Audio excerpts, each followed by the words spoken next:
नमस्कार दोस्तों। पापांकुशा एकादशी व्रत कथा।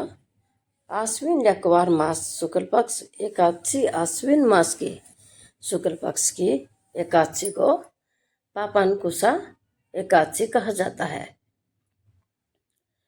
इस एकादशी पर भगवान पद्मनाथ की पूजा की जाती है। पाप रूपी हाथी को इस व्रत के पुण्य रूपी अंकुश से वेदने के कारण इसका नाम पापांकुशा एकादशी पड़ा। अर्थात यह एकादशी पापों का नाश करने वाली है। जो मनुष्य अज्ञानवश अनेक पाप करते हैं परंतु श्री हरि को नमस्कार करते हैं, वे कभी नरक में नहीं जाते।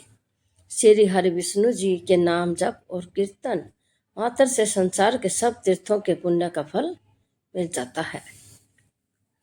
इस एकादशी से एक दिन पहले भगवान राम ने रावण का वध किया। अतः ब्रह्म हत्या के दोष के निवारण हेतु मर्यादा पुरुषोत्तम राम ने लक्ष्मण, जानकी तथा भालू बंदरों सहित पाशांकुशा एकादशी का व्रत किया और पाप रहित हो गए। इस एकादशी व्रत को करने से राजसूय यज्ञ और असम्यक यज्ञ के तुल्य फल मिलता है। श्री सूत जी ऋषियों को कहने लगे, विधि सहित इस एकादशी व्रत का महात्म्य तथा जन्म की कथा भगवान कृष्ण ने युधिष्ठिर को सुनाई थी।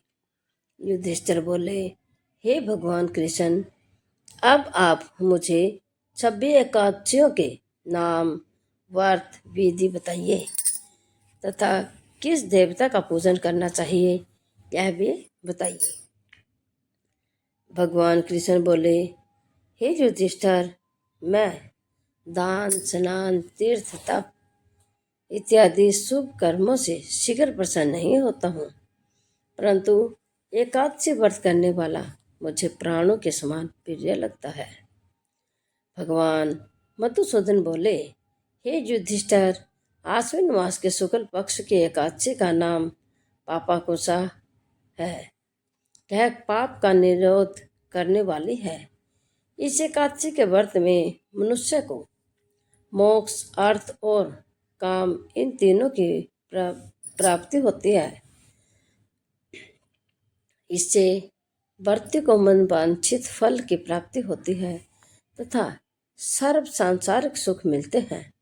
इस व्रत को करने से पितृपक्ष की 10 पीढ़ी और मातृ पक्ष की 10 पीढ़ी विष्णु जी का स्वरूप होकर वैकुंठ को जाते हैं। कथा। प्राचीन समय में विंध्य पर्वत पर क्रोधन नाम का एक महाक्रूर बहेलिया रहता था। वह जीवन भर हिंसा, लूटपाट, मद्यपान तथा मिथ्या भाषण आदि करता रहता। उसने जीवन में कभी अपने मुख से ईश्वर का नाम जप तक न किया। जब उसके जीवन का अंतिम समय आया तब यमराज ने अपने दूतों से कहा कि वे क्रोधन को ले आए। यमदूतों ने क्रोधन को एहसास दिलाया कि कल तेरा अंतिम दिन है। मृत्यु के भय से भयभीत वह बहेलिया महर्षि अंगिरा की शरण में उनके आश्रम जा पहुंचा। उनको दंडवत प्रणाम करके उनको सारा वृत्तांत बताया। महर्षि ने उसके अनुनय विनय से प्रसन्न होकर उस पर कृपा करके उसे अगले दिन ही आने वाली आश्विन मास के शुक्ल पक्ष की पापांकुशा एकादशी का विधि पूर्वक व्रत करने को कहा। क्रोधी ने मुनि द्वारा बताई विधि से एकादशी का व्रत एवं पूजन किया। रात में जगकर श्री हरि का नाम जप और कीर्तन किया। इस प्रकार पापांकुशा एकादशी के व्रत पूजन के प्रभाव से वह महापापी भगवान की कृपा से विष्णु लोक को गया। जब प्रातः यमदूत उसे लेने आए तो उसको न पाकर अचंभित हो गए और बिना क्रोधन के यमलोक वापस लौट गए। इस प्रकार यह एकादशी सभी पापों का नाश करने वाली है।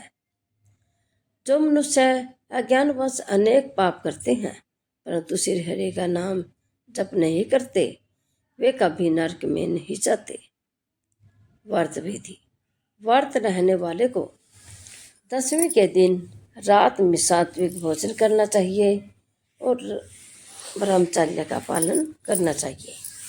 एकादशी के दिन ब्रह्म मुहूर्त में उठकर नित्य कर्म करके भगवान को पुष्प, जल, धूप, दीप, अगरबत्ती से पूजन करना चाहिए। इस दिन भगवान पद्मनाथ का पूजन करें। इस दिन मौन रखकर भगवत स्मरण भी करना चाहिए। इस व्रत में भगवान विष्णु को तुलसी का भोग लगाया जाता है। निंदक, चोर, दुराचारी, नास्तिक इन सबसे बात नहीं करनी चाहिए। यदि भूल से ऐसी गलती हो, चैत्र सूर्य देव की ओर मुख करके प्रार्थना करनी चाहिए। फलाहार। इस दिन सांवा या समा का सागर लेना चाहिए। सांवा के व्रत वाले चावल को कहते हैं समग। कीर्तन। रात्रि में भगवान विष्णु का नाम जप और कीर्तन करें। इस दिन भगवान की मूर्ति के समय भी शयन करना चाहिए। व्रत का समापन। द्वादशी के दिन प्रातः भगवान श्री हरि विष्णु जी की पूजा करके क्षमता अनुसार दान आदि करना चाहिए। इस दिन व्रत करने वाले को भूमि, गौ, जल, अन्न आदि का दान करना चाहिए। ऐसी ही धार्मिक और पौराणिक कथाओं के लिए आप हमारे चैनल को लाइक करें, शेयर करें, सब्सक्राइब करें और पूरी कहानी सुनने के लिए आप सबका तहे दिल से धन्यवाद। ओम नमो भगवते वासुदेवाय। कल फिर मिलते हैं।